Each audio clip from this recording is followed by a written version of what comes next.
The warning arrived without sound. In the center of the Galactic Council chamber, a red symbol appeared above the main table. It was the highest level alert. Only one thing in the galaxy could cause that mark. For a moment no one spoke.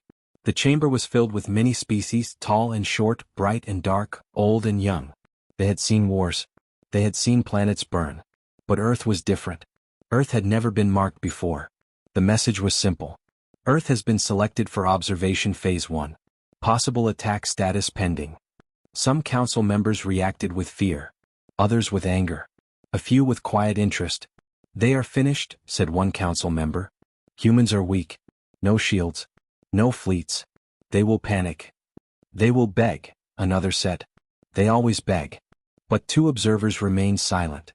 Daniel Harris and Emily Parker sat near the edge of the table. They were human representatives chosen not because of power, but because of understanding. Daniel was calm. He looked at the red symbol and then at the data stream below it. Emily leaned forward. "May I see the early signals from Earth?" she asked. The council allowed it. The screen changed. Instead of screams or chaos, it showed simple human broadcasts. News anchors speaking slowly. Scientists asking questions. People on social networks sharing jokes, theories, and calm messages. One clip showed a group of students watching the sky. "Do you think they're friendly?" one asked. "Maybe," another replied. "If not, we'll figure it out." Another clip showed a scientist. "We don't know what they want yet," she said. "So first we listen." The council members looked confused. "Where is the fear?" one asked. "Where are the riots?" another said. Daniel spoke for the first time. "They are afraid," he said gently. "They just don't show it the way you expect." Emily nodded. "Humans talk when they are scared. They ask questions. They try to understand." A council member laughed. "Understanding will not save them." Emily looked at the council. "It already has. Many times." The alien empire sent a signal to Earth. It was not violent, but it was strong. A clear message across space. "We are watching you." The council expected panic. What they received was a reply. "Hello. This is Earth. Can you tell us why?" The chamber went silent again. The reply continued. "We would like to know your intentions. We are open to communication." Some council members stared at the screen. "They are asking questions," one whispered. "They should be running." Daniel smiled slightly. "That is running. Just not away." More human signals followed. Engineers discussing possibilities. Doctors talking about emergency plans. Teachers explaining space to children. But markets stayed open. Trains ran on time. People still went to work. One council member stood up. "This makes no sense. They should be in chaos." Emily answered softly. "They live in chaos. This is just another kind." The council pulled up human history. Wars. Plagues. Natural disasters. Economic collapse. Climate problems. A list that never seemed to end. "These creatures survived all of this?" someone asked. "Yes," Daniel said. "And most of it was caused by themselves." The council member looked shocked. "Then why are they still here?" Emily replied, "Because they learn. Slowly. Painfully. But they learn." Another signal arrived from Earth. This time it was not from a government. It was from a small research group. "We noticed your ships use a specific energy pattern. Is it safe for biological life?" The council could not believe it. "They are studying the attackers," one said. "Not hiding from them." "They are curious," Emily said. "Curiosity is stronger than fear." The alien empire sent another message, stronger than before. "You are not prepared for what is coming." Earth replied. "Maybe not. But we are prepared to adapt." Daniel leaned back in his seat. That is the most honest answer they could give. The council chamber felt different now. The red symbol was still there, but it no longer felt like a death mark. Felt like a test. One council member whispered, "What if they are pretending to be calm?" Emily shook her head. "No. They are calm because panic never helped them before." The council watched more human footage. A family eating dinner under the night sky, joking about aliens. A group of programmers building new communication tools. A doctor explaining to a child that being scared is normal but giving up is not. "They are not fearless," Daniel said. "They are just familiar with fear." The council realized something uncomfortable. The alien empire had expected weakness. What they found was experience. Not the kind written in books. The kind written in scars. Emily looked at the red symbol again. "They are not ready for Earth," she said. "Why?" asked the council. Because Earth doesn't fight first, Daniel replied. It studies first. The council understood too late. Earth was not silent. Earth was thinking. And across the galaxy something rare had begun. Not panic. Not surrender. But quiet preparation. The first probe appeared above the ocean. It was not large. It did not fire weapons. It did not speak. It simply hovered, silent and smooth, like a dark star floating in the sky. Satellites noticed it first. Then ships. Then planes. Within minutes, the image spread across the world. People stopped and looked up. Some were afraid. Some were excited. Most were just curious. In a small research center near the coast, Michael Turner stared at the screen. He was a systems engineer, not a soldier. He had expected alarms and orders. Instead, he received a simple message. Observe. Do not engage. Anna Brooks stood beside him. She was a communication specialist. Her job was to understand signals, not destroy them. They really sent something small, she said. Michael nodded. If they wanted to hurt us, this wouldn't be how. The probe moved slowly. It scanned the ocean, then the land. It did not hide. Military systems locked on. But no one fired. Instead, data poured in. Energy readings. Movement patterns. Signal frequencies. Anna leaned forward. It's sending something. What kind of signal? Michael asked. Not a language. More like a question. Michael raised an eyebrow. A question? Anna typed quickly. It's repeating a pattern. Almost like it's saying, who are you? Michael laughed softly. That's polite for an invasion. More probes appeared. Over cities. Over deserts. Over forests. Always watching. Never attacking. People recorded them. Shared videos. Gave them nicknames. Sky eggs. Metal jellyfish. Space balloons. Michael watched a video of a child waving at a probe. Hello, space robot, the child shouted. The probe rotated slightly as if it noticed. Anna stared. Did it react? Michael replayed the footage. The probe had adjusted its angle. Either coincidence, he said, or it's learning. Instead of panic, universities opened emergency research groups. Not weapons teams. Understanding teams. Physicists. Linguists. Engineers. Psychologists. They all asked the same question. What do they want? Anna prepared the first human response. Not a threat. Not a defense. A signal. Simple math patterns. Prime numbers. Basic physics constants. Then a short message. We see you. We are studying you too. They sent it. The probe stopped moving. For 5 seconds. 10 seconds. Then it replied. Not in words. In a matching pattern. It copied the human signal. Michael felt a strange chill. It understood. News spread fast. They're communicating. They're not attacking. They're copying us. The alien command ships observed from far away. Their data was clear. Humans were not fighting. Humans were experimenting. The alien analysts were confused. Why are they not afraid? They should be firing. They are inviting contact. One alien commander spoke quietly. They are treating us like a puzzle. Back on Earth, Anna smiled as the second signal arrived. They changed the pattern, she said. They're improving it. Michael leaned back. So are we. Scientists around the world shared data openly. No secrets. No borders. Just curiosity. A group in Japan decoded movement signals. A team in Brazil mapped energy waves. A student in Germany suggested a new translation method. The probe responded faster each time. Not smarter, but more aligned. It was learning how humans think. And humans were learning how it thought. The military became nervous. This is dangerous, one general said. We don't know their intent. Michael answered calmly. We never do. That's why we learn. Another probe landed in a field. Not crashing. Landing. Farmers watched from a distance. One of them walked closer. He placed a small radio on the ground and stepped back. Music played. The probe recorded it. Then played it back. Not perfect, but close. The farmers laughed. The video went viral. Aliens like music. The alien empire reviewed the footage. They are sharing culture, one analyst said. Not defending territory. The commander frowned. They are not acting like prey. On Earth, Anna wrote in her report. They do not see this as a disaster. They see it as first contact. Michael added. And first contact is a problem to solve, not a war to win. Another alien signal arrived. This time it was clearer.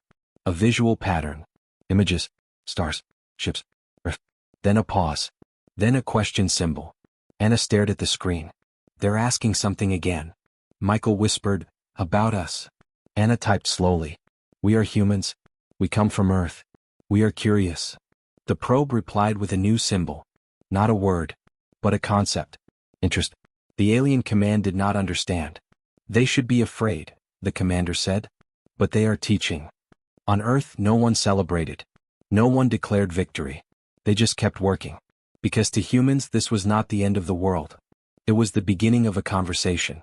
And that scared the galaxy more than any weapon ever could. The first real threat arrived as light. A bright line cut across the sky above the moon. It did not hit anything. It did not explode. It simply showed power. Every telescope on Earth saw it.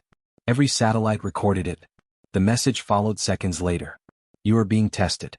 This is a warning. News channels repeated the message all day. Some people panicked. Most did not. In a classroom in a small city, James Wilson wrote the message on the board. This is not new, he told his students. Humans have been warned before.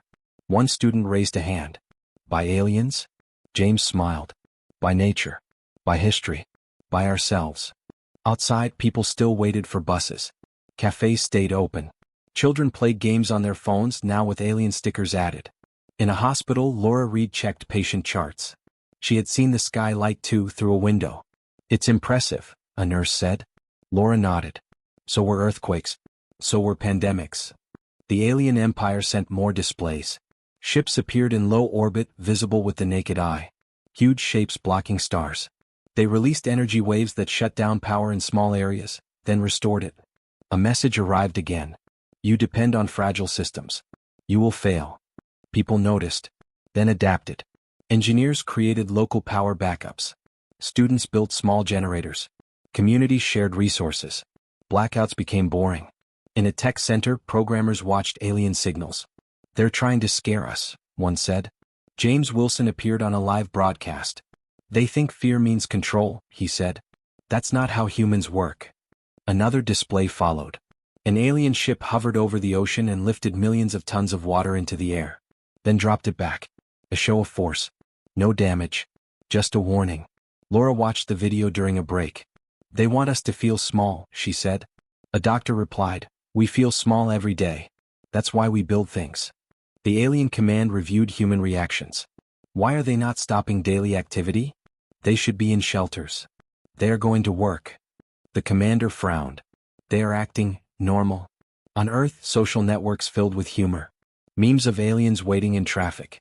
Jokes about paying rent before invasion. Not denial. Just perspective. James explained it in another interview. When danger becomes constant, you either break or adapt. Humans chose adaptation.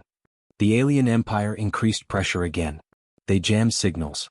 They distorted time readings. They sent one final message. You cannot survive what is coming.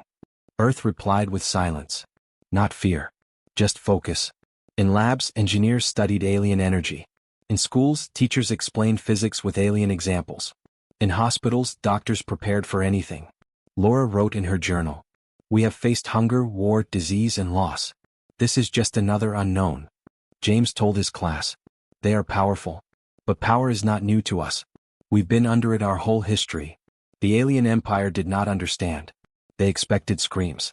They got schedules. They expected collapse. They saw cooperation.